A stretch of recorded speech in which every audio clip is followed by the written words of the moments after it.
So this work was done in collaboration with Angelo at Columbia and Shiba, who is now in IISc.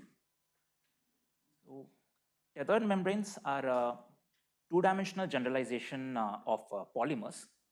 They look like this. The energy function of such systems is this, where this is stretching energy between neighboring nodes. This is the bending energy between neighboring triangles.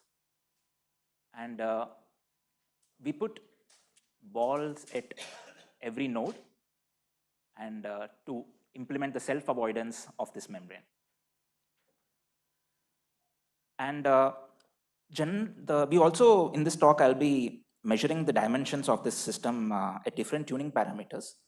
And the way we measure dimension is how the size of the system, as for example, characterized by the radius of gyration, scales with the contour length of the undisturbed system.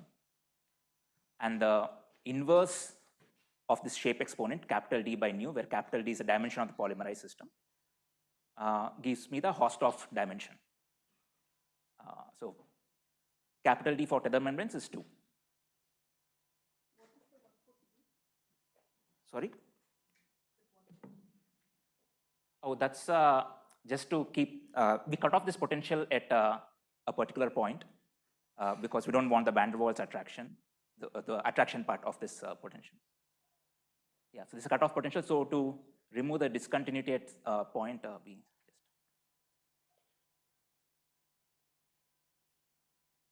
The simpler case of this membrane is where there is no self-avoidance. You just have stretching energy and bending energy.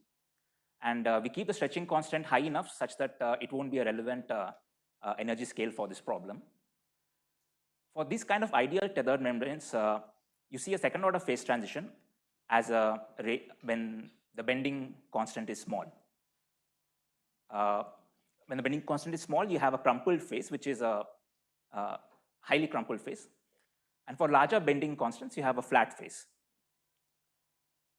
And the transition is second order, as evidenced by this diverging specific heat. This is a little bit surprising because in polymers, you don't have such kind of, there's something called a flat polymer. And the flat phase in the membranes are stabilized by a renormalized bending constant, which diverges with the system size, which protects it from crumpling. The self-avoiding case, where there is no bending, it's just a self-avoidance and a stretching energy. We can give a Flory type mean field argument, which predicts a shape exponent of this form, where capital D is the dimension of the polymerized system. For a polymer, it's 1. For a tethered membrane, it's 2. And small d is the embedding dimension. We work in 3-dimensional systems. So for polymers, this shape exponent is 0.6. And for tethered membranes, it's 0.8. So for tethered membranes, the Flory phase is expected to have a Hausdorff dimension of 2.5, which is midpoint between the flat phase and the compact phase. So when people started searching for this phase in the late 1980s, such a phase was reported in 1986 for a small system size of L equals 11. But when people started simulating much bigger system sizes, they didn't find any crumpled phase for the self-avoiding tethered membrane. The membrane always was flat at whatever temperature, irrespective of the temperature you have. And remember, there is no bending here, it's just a self-avoidance. So, which was very surprising, and they rationalized it by saying that, okay, you have, you're keeping some balls at the nodes of the network, which are self-avoiding. And that makes the neighboring triangles not able to touch each other, which is like an effective bending constant, even though you're not putting a bending constant yourself. And that is what stabilizes that is what makes this phase flat. So now what they did is they removed the self-avoiding balls and made the triangles themselves self-avoiding. So now you cannot rationalize it using this argument. The triangles themselves are self-avoiding. But even this system was flat for all temperatures. So it's just that this is the most entropically favored shape for self-avoiding membranes. And once you got a little bit more desperate, you started removing all the bonds from the membrane. And even then, until you reach the connectivity percolation threshold, the system was still flat.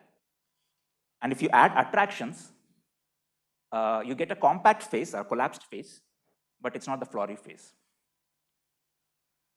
So given that temperature doesn't help us in finding the crumpled phase, our idea was to look at active tethered membranes. The idea is simple.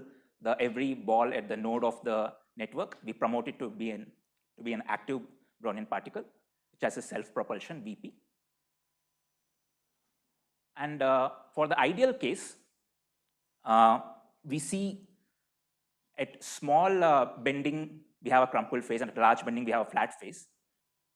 And we could, by using an effective temperature of this form, where this, take this to be the self-propulsion speed, actually, just the self-propulsion speed. By choosing the right Q, we could fit the transition points on the line with slope 0.33, which is what you would expect for kappa versus T for a passive system. And specific heat is also diverging at the transition point. So again, qualitatively, this is very similar to the passive system. And the self-avoiding active membranes also we considered, and again, they were very similar to the passive case, except that the fluctuations were more pronounced, but that's not very interesting because that's what you expect of active membranes.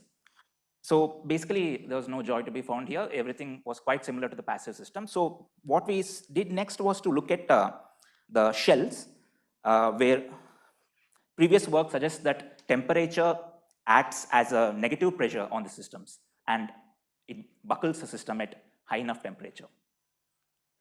So we also considered active shells, and here you see that the normalized volumes as a function of self-propulsion speed decreases irrespective of the size of the system, or whether it's a tethered membrane is crystalline or amorphous.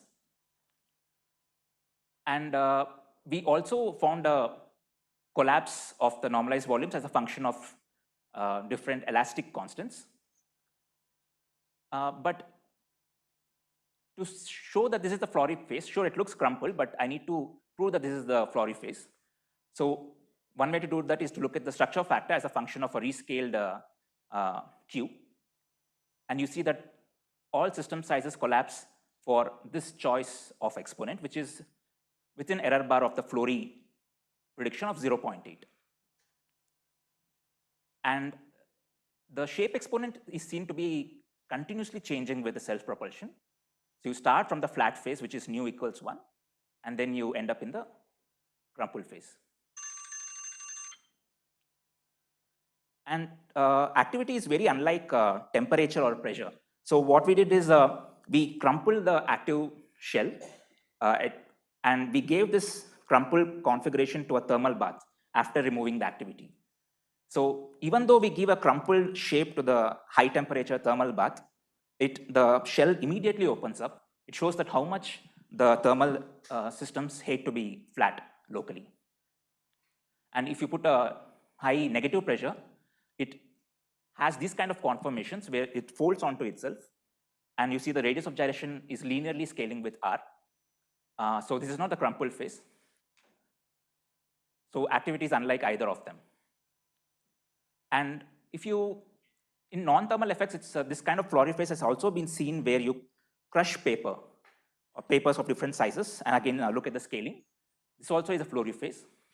And if you dehydrate graphene oxide, you again get a Flory phase. And now we know that even active shells have a Flory phase. Thank you. Maybe we can have just one quick question.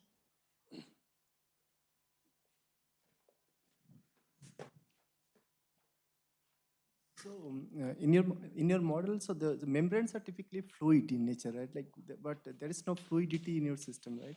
Yes, there is no fluid. This is because the clamping is happening because of this not maintaining the fluidity, or? Yes, that's actually important. That even this whole phenomenon, even the history I mentioned, such kind of phases you don't find in the fluid membranes. You need a finite shear modulus. For a fluid membrane, you don't have like a flat phase. Yes. And also, you did not incorporate any dihedral potential to make it flat. No, So- that's the thing. Just self-avoidance, Uh-huh. even though without any explicit bending or dihedral interactions, Uh-huh. is enough to keep it flat. Okay. Yeah. I see. Okay. Yes. Okay. If you have any more questions, please catch him during lunch. Thanks the speaker again. Yeah. Thanks.